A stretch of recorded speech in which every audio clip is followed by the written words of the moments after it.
Hello, and welcome to the Courage Counts live stream. My name is Patrick Shelton. I am the stream's producer.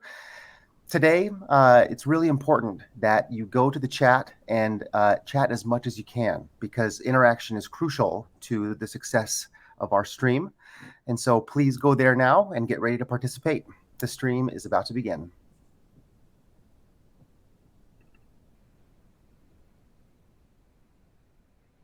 Welcome across all time zones to Courage Counts. I'm Chuck Shelton, the CEO of Great Heart Consulting and the host of the show. This live stream is an expression of why our firm exists: to develop inclusive leaders and courageous cultures, equipping people to lead through diversity, equity, and inclusion from any role. Courage Counts streams on 2 Wednesdays each month, and yes, it happens from my kitchen. The show is for people who want to lead more inclusively, including white men. You may have correctly identified me already as a white guy. We all need to find our courage so we can grow our results and our careers and our organizations. The show is Courage Counts, so our definition for courage looks like this. Courage is the ability to care and to act when facing fear, difficulty, pain, and danger. Courage is the ability to care and to act when facing fear, difficulty, pain, or danger. To lead inclusively is a fearsome and difficult challenge. The ways we humans handle our differences can produce pain and even danger. In organizational life, courage counts because risk is something every company manages. Courage is personal. Courage is professional. And here's how we come at courage counting. Each episode has a theme. Today, we're digging into escaping the trap that assumes diversity is win-lose. Have you ever thought in your own head or heard somebody say something like this? I worry that men have to lose for women to win. I sometimes feel that white people have to lose so people of color can win. People with more power have to lose some of it so people with less power can rise. This is a challenging territory to navigate. And it's complex. As we work on our learning today, we will keep in mind that in every identity group, again, including white men, there is a huge variation in intersectional identities around sexual orientation and religion and age, nationality, and many other identity points. And while we're talking about courage, remember that people who deeply experience disadvantage are already showing up with remarkable courage at work and across their lives. Patrick Shelton is with us as our producer. Yes, intriguingly, he is my son and a Great Heart professional. He brings much of the creative talent behind the show. He will be with us again on screen as we move through the stream. There are a few things you need to know about how each episode operates. We respectfully observe these ground rules. We are here to build relationships of trust and accountability and get things done together. We're not here to make ourselves right and others wrong. This way of operating prioritizes care in human relationships and right action over expressions of disrespect and discrimination we so often see today and may sometimes be tempted toward ourselves. The practical impact of these ground rules for the show: any trolling will be moderated. Your tough questions and your concerns will be honored and explored during the episode or following it on the Courage Counts page here on LinkedIn. We invite you to vigorously participate in the chat. As Patrick said earlier, I'm depending on you to join in. In the chat, we utterly welcome your practical comments and any learning resources that you want to share to help everybody grow and learn. If you'd like to ask a question privately, please send us an email to the address you see now on the screen. We will not identify you in any response. If you're unhappy about something I say or something I miss, please email us or register your concerns in the chat, and we'll do our best to respond in the show or afterward. As I mentioned, our theme today is escaping the trap that assumes diversity is win-lose. The win-lose assumption is a self-constructed deception fueled by fear. It is never productive to con yourself. If we hold a leadership job, this zero-sum intellectual laziness will hurt our careers and the inclusion of our people. We want you to take away from today's show two things. First, understand why we and others may see diversity as inherently win-lose. And second, how to escape the limits of that snare, how to move past unthinking assumptions and rethink competition and collaboration. Here's a tool that can help us as we do both those things. Our company uses this 5-stage model to help inclusive leaders develop and structure the way they find their courage, the way we build our point of view. We travel this path, we move across the stages with each identity point and challenge that DEI brings us. So we are always in different stages in our learning based on the dimension of difference or the issue at hand in the organization. To illustrate, let's consider how escaping the win-lose trap works across the stages. When it comes to assuming that diversity is essentially win-lose, pre-awareness is all about wallowing in our assumptions. We interpret the news cycle and the systemic bias baked into history as givens, the way things are, the way things have to be. Diversity equals division in this stage. So pre-aware leaders avoid it or once in a while lean into the conflict diversity brings us. It's all about disengagement at this point in the learning. Interest in necessity is the early stage in recognizing that the win-lose assumption is actually a trap. This is the stage of awareness, where new learning comes our way because circumstances require that of us, and because we grow intrigued with something we've previously deflected. Curiosity drives the learning here. Careful skill practice is awareness turning into action. Sometimes it's confidence building, sometimes it's awkward. Escaping the win-lose trap in this stage looks like openly questioning whether human differences are basically a problem. The stage is about starting to take practical steps to build DEI into the way we talk, how we include people across differences and identity points, how we stop making mistakes, and how we start building durable relationships of trust. Activation as a stage and the route to escape lazy win-lose thinking is when people start seeing you lead more inclusively, especially around competition and collaboration. You're discovering how diversity and equity and inclusion drive excellence, and how winning and losing is part of what improves your own performance and the results of the team and the company. Finally, influence is the stage in our learning around the win-lose trap where others expect to see us leading, recalibrating competition and collaboration. So these forces work together to drive excellence.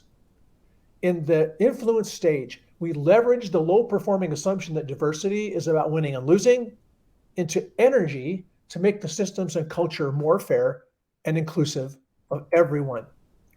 And you see how this model helps us diagnose where we are in our own learning on any given aspect of identity or issue that we face. We'll keep using this 5 stages model regularly to help you locate during the show how you think about where you are in your own learning and how you can move ahead. Today, we're going to explore the 4 reasons for the win-lose trap and the 4 ways we can escape from that trap. So let me preview with you the 4 reasons the win-lose trap is a problem that inclusive leaders solve. First cause for diversity being seen as a win-lose trap, the win-lose mindset driver. People with deep experience of advantage fear that diversity will cause them to lose opportunities, standing, and influence. Second driver of the win-lose assumption, people with deep experience of disadvantage may respond to such fears with insensitivity, and new opportunities may bring hope as a risk. The third diversity is win-lose challenge happens when competition in some work cultures is toxic. And then a fourth win-lose mindset driver, it flourishes around when some talent decisions are made without sufficient rigor and transparency. As we do this work together to consider the reasons for the win-lose trap and the escape routes available to us, your part is writing your questions and comments in the chat. As we've said, please ask us your questions, offer up your thoughts in the chat to help other people in the audience learn as well. Well, we want to test just how interactive the show can become. Pat is rejoining us on camera to help that happen. So let's jump in and go deeper into the reasons and the resolutions. Win-lose trap number one. The first reason why the win-lose trap around diversity is a problem that inclusive leaders solve is that people with deep experience of advantage fear that diversity will cause them to lose opportunities, standing, and influence. And here's the question we'd like you to respond to in the chat. What's the impact when people fear that diversity will cause them to lose? What's the impact when people fear that diversity will cause them to lose? Love to hear your thoughts on that as I go along in this part of the session. So people with experience of advantage, perhaps like me, who are white, male, educated, straight, or well compensated, may fear that attention to DEI will cause us or our children to lose opportunities, standing, and influence. Change is hard. It has been said when you're accustomed to privilege, equality seems like oppression. And those who fear diversity as a source of loss, I often encounter a really clear sense of how hard they work for what they have and how deeply they treasure their dreams for their children. When you have a lot, you have a lot to lose. We've talked in other shows about the reality that advantage is often unperceived. Part of privilege is what doesn't happen to you. I've never had to warn my son about how he behaves when he encounters a police officer, nor do I have to worry about how he will be targeted for walking around in white skin. One definition of privilege is the accumulation of advantage. Advantage is another word for winning. But many of the wins that have accrued to me in my life were not the result of my own efforts. For example, I was born into a home where both my parents had college degrees, where my dad was a steadily employed and very well compensated manager at Boeing for 37 years. I was born with no health challenges. Opportunity has come my way for many reasons beyond my own hard work and merit. I wonder if some of the energy in fearing diversity as a source of loss is the suspicion in a quiet place in our heart that we have been winning more than our fair share of opportunities. We try so hard to be a good person. We work hard and we're proud of our achievements. And that's precisely why a commitment to equity helps us escape the trap in assuming that diversity is about losing. One way to look at equity is about each person having a fair shot at winning their fair share of opportunities. People across every identity are good people. People from every culture on the face of the earth work so hard and are passionate about their dreams for themselves and their children. So leading inclusively with diversity and equity in view should mean that we are talking more and talking more effectively about how we each are winning and losing. Let me stop here. I'll take a look at the chat, and Pat and team have been watching the chat and the email. Let's see what we're coming up with. I see a comment about defensiveness and disengagement. Earlier on, I spoke about the stages and how the win-lose trap operates. When we or others are in that pre-aware point of view, we're not in the game. And the assumption that win-lose, that diversity is a source of win-lose is front and center. It's easy to come down.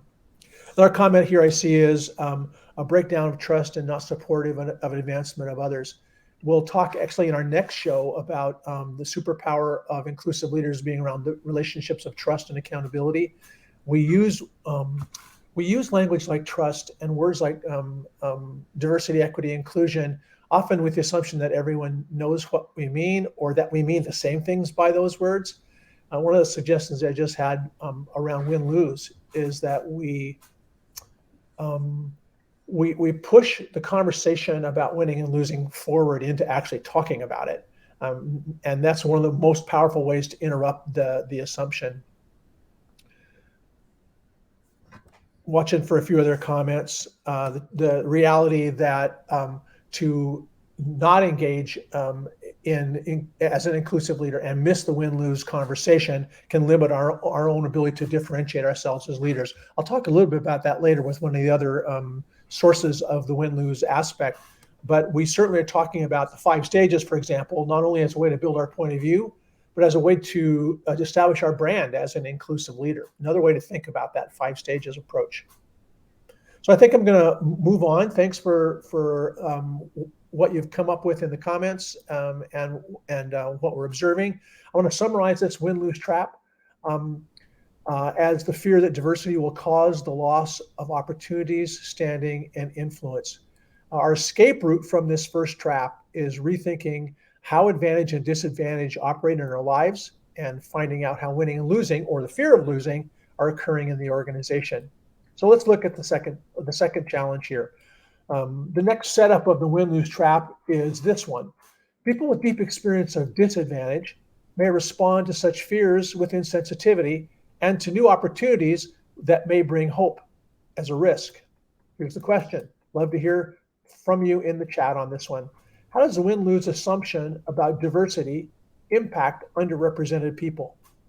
How does the win-lose assumption about diversity impact underrepresented people? Hopefully we're dropping these in the chat for you to be able to observe the questions there as well. People with much experience of disadvantage, which is another word for losing, based on their income, skin color, language, sexual orientation, gender identity, to name a few. People with the experience of disadvantage may respond to the fears of an advantaged person with a less than helpful response, like, well, now you know what it feels like. These reactions are not moments of grace. Such statements can be profoundly counterproductive. But these are understandable as one thing that happens when the persistent loss of dignity begins to be rectified. I wince when I hear a young woman say, the days of men being in charge are over, it's our turn now. I can react to those words, or I can get curious about the emotions and the experiences behind them. The architecture of disadvantage, manifesting in all the isms, racism, sexism, ageism, homophobia, the fear of the other. This massive edifice of human trauma is constructed in loss. More than 50 years ago, Dr. King, in his book, Why We Can't Wait, lays out so clearly why it is unacceptable for white people to ask Black people to be more patient and keep waiting for change. 50 years ago, when your diet has been unrelenting disadvantage, and history looks like it might be bringing you a new menu or maybe even a banquet, you can perhaps be forgiven for the awkwardness that comes from shaking off such a debilitating hunger. In our consulting work, one of the risks I feel most acutely is the risk of trafficking in hope, in the hope that some winning might be coming to people who are so used to losing. Hope is a beautiful thing, generative, efficacious, and hope is risky. When it rises among those with deep experiences of living with little hope, it has to work. Only raise people's hopes if you have the courage and the stamina to see it through, to keep the promises embedded in diversity, equity, and inclusion. So another way to look at an inclusive leader. This is someone who puts an end to a pervasive pattern of losing by anyone.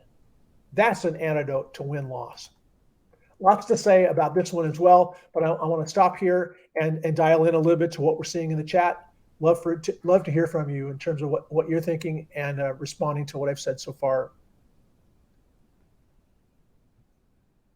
I'm seeing a question about what rewards have you seen for white male middle management to really see that for them as a win-win.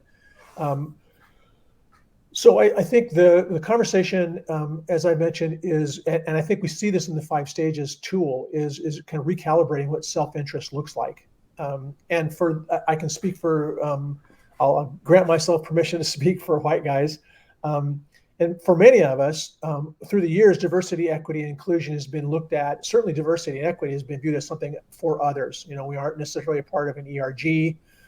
People assume we all play golf and have all the position power. We often do have a lot of position power. Many of us play golf.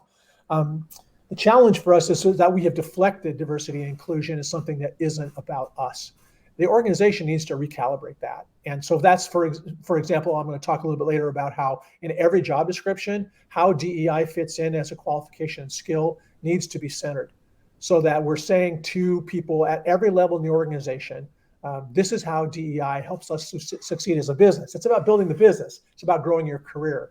It isn't about a box to check, staying out of trouble, not getting into trouble. We have to bust the brand around DEI and open it up so everybody sees, oh, this is how I grow my career.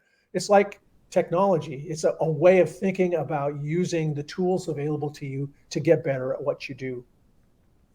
See another comment here about getting into DEI to the stakeholder value realm, where everyone can align on bringing value to the organization rather than their own self-limits. So building on what I just said about helping DEI become part of the self-interest for all of us, rather than the presumed self-interest of people who don't look like me, then that's kind of where the business case, I think, comes back around. What we see, for example, with some of our clients that are saying we have an enterprise commitment, we're all committed to diversity, here's how it's for all of us. And then it has to get turned loose into parts of the business where people are asking in finance, how does this help us save money? How does this help us improve efficiency in a part of the organization that's customer facing? How does it build our approach to our customer connection and grow our revenue? So the DEI connection and the stakeholders, we have to connect it to individuals' self-interest, to the connection we have with one another and the way we work, and we have to connect it to outcomes for the business. Another comment here about the kind of that black and white or binary nature of win-lose. One of the things that I've tried to sort with this conversation is not to immediately go to win-win, because it isn't all about win-win. We compete with each other, for example, in the workplace, but it is about competition and collaboration. So I find that's another way to talk about that. I think I'm going to move on. Appreciate the comments and the thoughts in the chat. Please keep conferring with one another in the chat as well. I'm going to summarize this trap, and then we'll move on to the next one.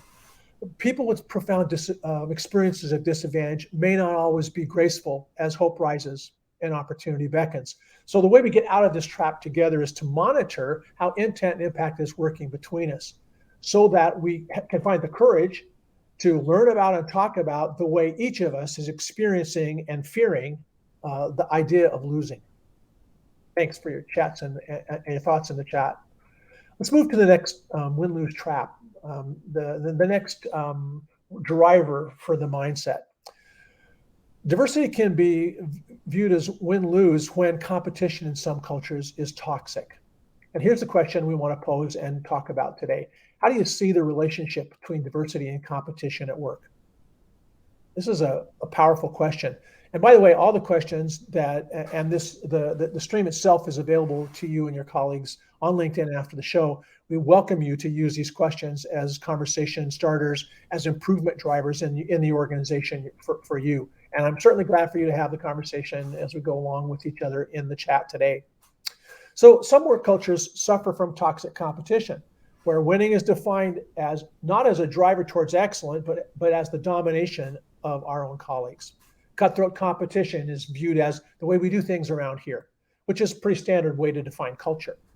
This is competition as a cultural reality beyond diversity, equity, and inclusion. You can see it manifests differently in different industries and different companies, but the toxic nature of competition can be really powerful and destructive. Much of the domination that occurs in environments like that organizes itself around identity fault lines like gender and race. So in competitive contexts like this, we'll hear reactions to diversity of entitlement, like they're giving our jobs to women, or bad decisions coming from low performing conclusions like, I guess they just want me to go out and hire a black person. These are visceral responses from people used to winning, and they are self-deceptions. It would be useful for us to remember, research clearly shows that combative forms of workplace conflict and competition are much more often practiced by men. Food for thought. If you get up in the morning and say, I want to stifle DEI's business building power, then one of the best ways to do that is to permit competition out of all balance with collaboration. I'm making no argument against the creative energy in competition. It can be so motivating to see how competition fuels excellence in areas of endeavor like sports, like we just saw with the Olympics. But in organizational life, inclusive leaders take responsibility for pursuing competition and collaboration in a healthy balance. Let me give you an example of what I mean. And to do this, I'll ask Patrick to return half screen with me. We want to talk for a bit about how musical theater, as a model for competition and collaboration, can work in balance. In addition to his work with Greatheart, Pat is a member of Actors Equity, and he started performing in musical theater when he was 11. I've had the chance to learn at close range how musical theater works and what an amazing field it is. So, Pat, let's talk briefly about how diversity operates for performers in musical theater and how it influences competition and collaboration. Sounds good to me. So, auditioning seems like this hyper competitive aspect of a performer's life. What aspects of identity and skill come into play when you're competing for a part? I'd say it really comes into play these days, ever since the murder of George Floyd, when it comes to the way theaters are responding. Identity matters a lot. People who look like me have, I would put forth, been overrepresented on stage for so long that when it comes to shows that are being produced today, finally, people who do not look like me, who do not share my identity points of being white and male and cisgendered and fully able-bodied, are now getting more opportunities. And so because of that, I've recognized that my place in the scheme of things has shrunk a bit. Or at least I could imagine that it's shrunk a bit to make place for others. In reality, there is still just as much as opportunity for me as there's ever been. But identity plays a huge role in auditioning, and when it comes to skill, I'd say it also plays a big role. But I'd argue that it doesn't play as much of a role as identity. And for far too often, far too long, there have been lots of productions of musicals with casts that are that look similar, that look right, that look homogenous, but are not actually filled likely with the people who could do the best for that, the best version of that character for that role, based on their identity, or in this case, maybe a lack of a certain identity. Yeah, I can see how, like many people are experiencing changes in the world and in history, change the way that competition and collaboration work for you. You often must compete against some of the same people for parts. Sometimes you win in a cast, and sometimes you lose. What's it like to win in those decisions, and how it can feel when you lose? Well, to win is a wonderful feeling, always is. And I'd say to lose can actually be an equally wonderful feeling. Well, I mean, especially if you actually are in the show itself. For instance, if you're auditioning for a major role and you end up not receiving that role, but receiving an offer for the ensemble, that means that you still get to be a part of the experience. And I'd say that a unique aspect of the switch from competitive to collaborative with musical theater is once you're cast, you are cast. The quantity of once you're in the show, lest there be an accident or something and they need to fill a lead role, your role, you're given exactly everything you need to fill it. If you're in the ensemble, if you are a supporting character, a lead character, and I'd say that once the cast list is up and everyone knows what roles they have, the ability, for the most part, I'd say the fact that the opportunity to kind of keep going in that show, or keep auditioning, keep trying, I feel is a pretty big factor in the ability for casts to come together after everyone just went at each other for the same roles, Yeah. to come together and really collaborate to make the production the best it can be. And sometimes people's inabilities to step into their role, whatever it may be, it can definitely be challenging. But I'd say that generally after people are assigned their roles and the opportunity kind of going up or gaining more things is out of the way, it creates a really optimal space for collaboration. Yeah, I've certainly noticed and heard from you as well that once the cast is built and things get going, it's really intense because you're living together, you're spending so much time and taking risks together for sure on the stage. and that the shows where that gels, where the collaboration really happens and the connections are made, you can see it in the outcomes of the show. For the shows you've been in that were you felt like most successful and where the collaboration was most powerful, what made it that way? Why when the collaboration worked well, from people who are competing with each other before and from such different skill sets, why does collaboration? How can collaboration really produce a great show? Um, uh, I can say that, I've had success in collaboration when I am lucky enough to be playing the lead, and I can have a bit more influence in the ways in which I hold myself. And, like a really basic thing I recognized when I was in a show once, when there was rather large cast, is that like learning everyone's names is a really if you're the if you're the lead role. And I can think that this must be true for the more corporate life as well. But when you're in the lead role, the time that you spend is not with everyone else. For the most part, you spend your time with the director and the music director and the other lead roles. And so even though it actually is a pretty it can be a pretty lonely place and isolating experience, you also actually have a lot of power to be the one to ingratiate yourself to others and to be the one leading in a way where you have to kind of put yourself forward, Yeah, be a part of the group, but also to help potentially lead and form the group. I'd say on the other end, when you're in the ensemble, there is just so much, there's a lot of listening. And I'd say that when it comes to how you can impact the collaboration with anybody, is actually being a lot more observant.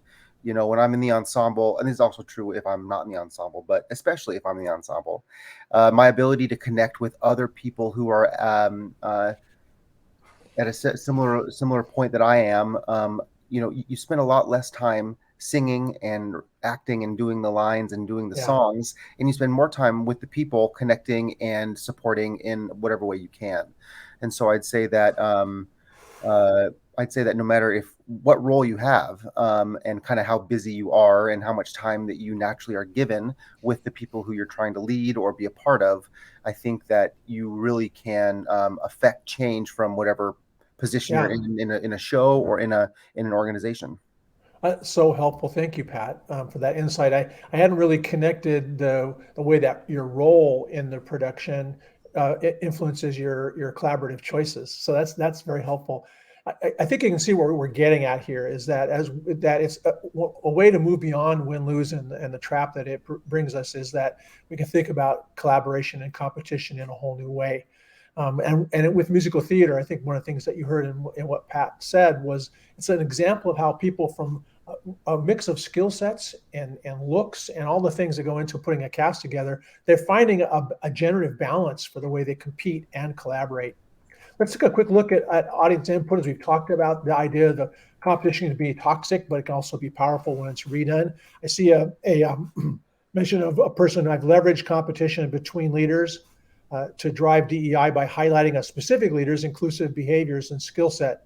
That makes me smile because I think it's often one of the things we do in our work is in peer learning, which is a way to really accelerate learning, is that when leaders see each other, and this isn't just at a leadership level in any team, when people see other people on the team getting it and getting results from it and not fearing it and like kind of climbing out of the trap that win lose provides, to the earlier question about how do you motivate people, peer learning is what motivates people. When people see other people making sense of it, and not in a like I'm going to use it as a competitive advantage and go back to the dominating way, but when people see, I see this with executive teams all the time. Yeah, always have a mix of executives who are really getting it or sort of getting it and maybe not getting it much yet. And when the executives whose point of view is earlier in the stages see what's happening with other parts of the organization, they get motivated. So that's part of the win-win that can come from win-lose, I guess, is another way to say that. Well, let me wrap up this point because we have one more we want to hit in terms of escaping the traps. A culture that suffers from toxic competition is driving the assumption that diversity is win-lose. It's a separate issue beyond DEI, but inclusive leaders need to attend to solving for toxic competition as well at the cultural level. Appreciate the thoughts in the chat. Last perspective on the reason for win-lose driving in an organization. Some talent decisions are made without sufficient rigor and transparency. And here's our question. How does the organization benefit when hiring and promotion decisions are truly equitable? How does the organization benefit when hiring and promotion decisions are equitable? I'll keep this simple and straightforward.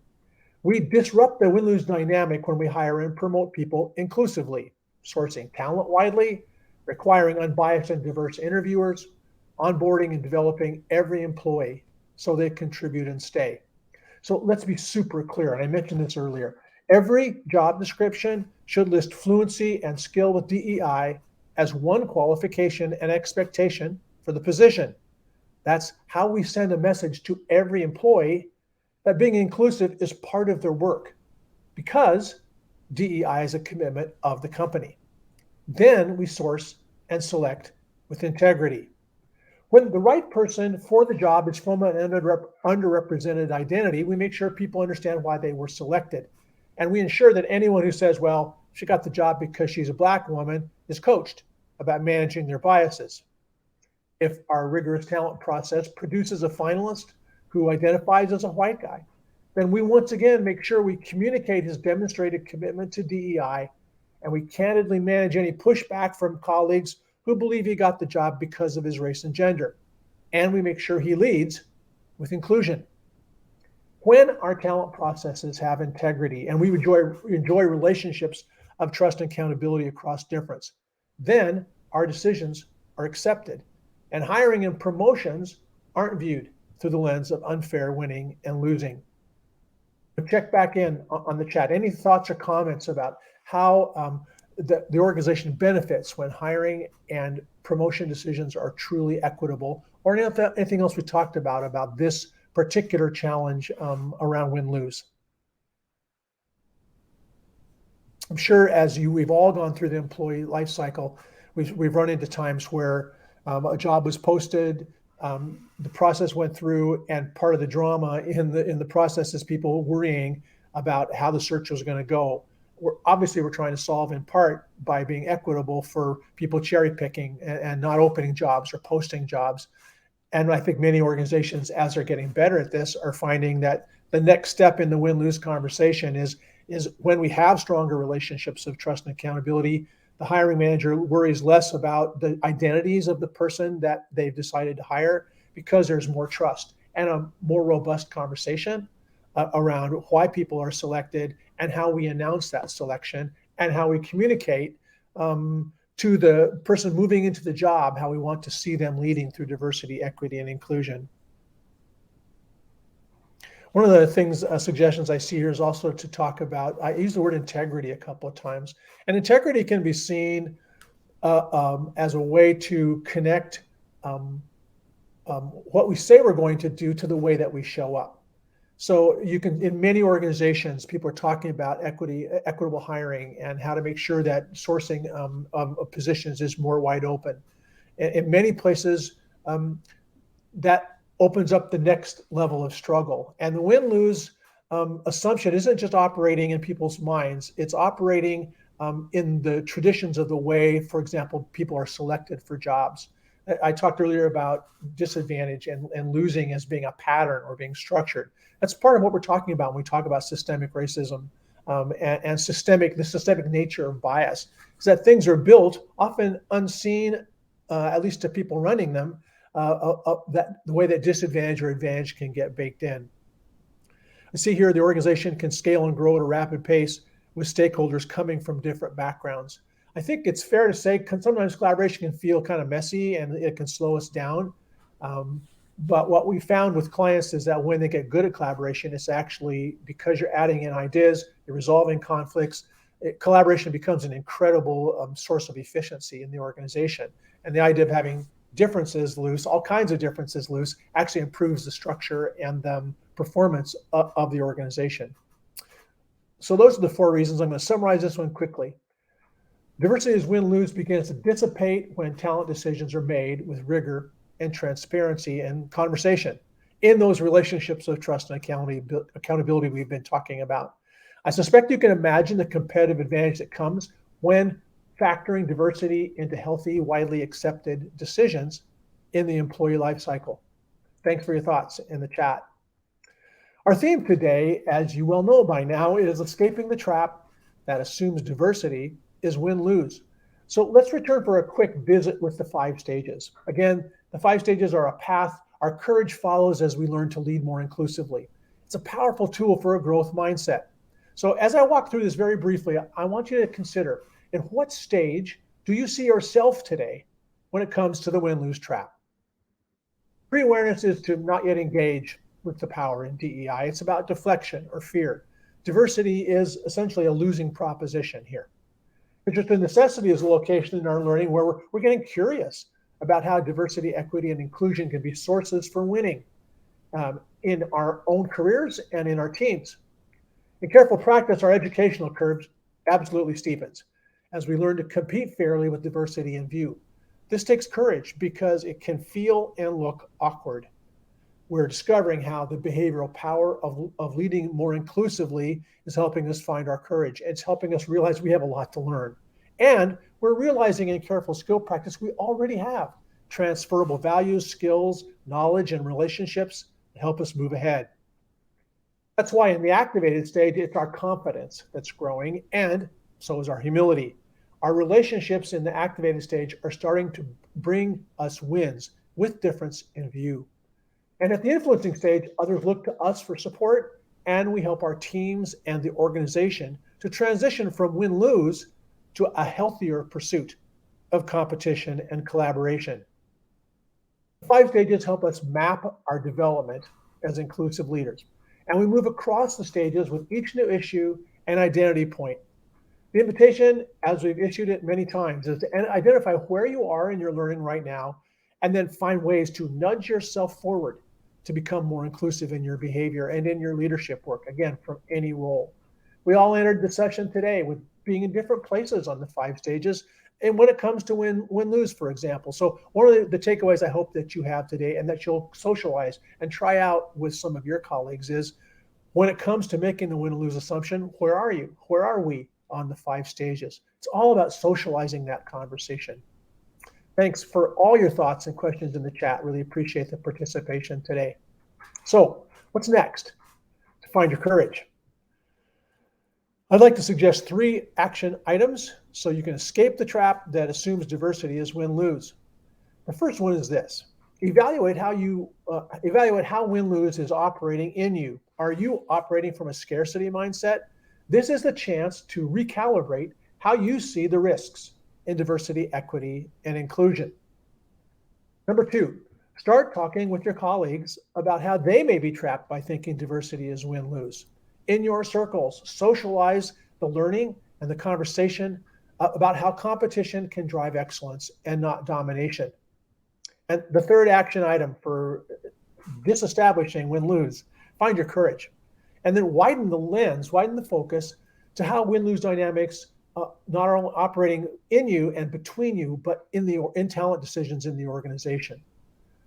Inclusive leaders help us escape mistakes around DEI with clear, intentional decision-making, and then courageous conversations around our decisions. So that's it. It's gone by fast for understanding and escaping the win-lose trap. The next Courage Counts will stream on Wednesday, February 23rd, and the theme will be the superpower of inclusive leaders, building relationships of trust and accountability. My guest, Intel executive Vince Guglielmetti, an amazingly inclusive leader who's built a reputation through relationships of trust and accountability. Same time of day, again, on LinkedIn Live. As we wrap up the show today, remember this: courage is the ability to care and to act when facing fear, difficulty, pain, and danger. When you want to lead inclusively, courage counts. Courage counts when we explore how the win-lose assumption about diversity may be operating in us. Courage counts when we try to sort out with our colleagues how they need to escape their own win-lose traps. And courage especially counts when we do our part from any role we're in to improve decision-making and hiring, work assignments, performance appraisals, promotion decisions. So our colleagues, so the people in the organization are crystal clear about how a person's DEI point of view is a competitive asset, while our identities, like race and gender, are not determinative qualifications. Let me close with this. Your courage counts. As an inclusive leader, you can care and act in the face of risk. Thanks for joining Courage Counts today. See you next time. Hey everybody, Pat here. Thank you again for joining us today for Courage Counts. Here are some links to learn, get some more information, and we hope to see you next time.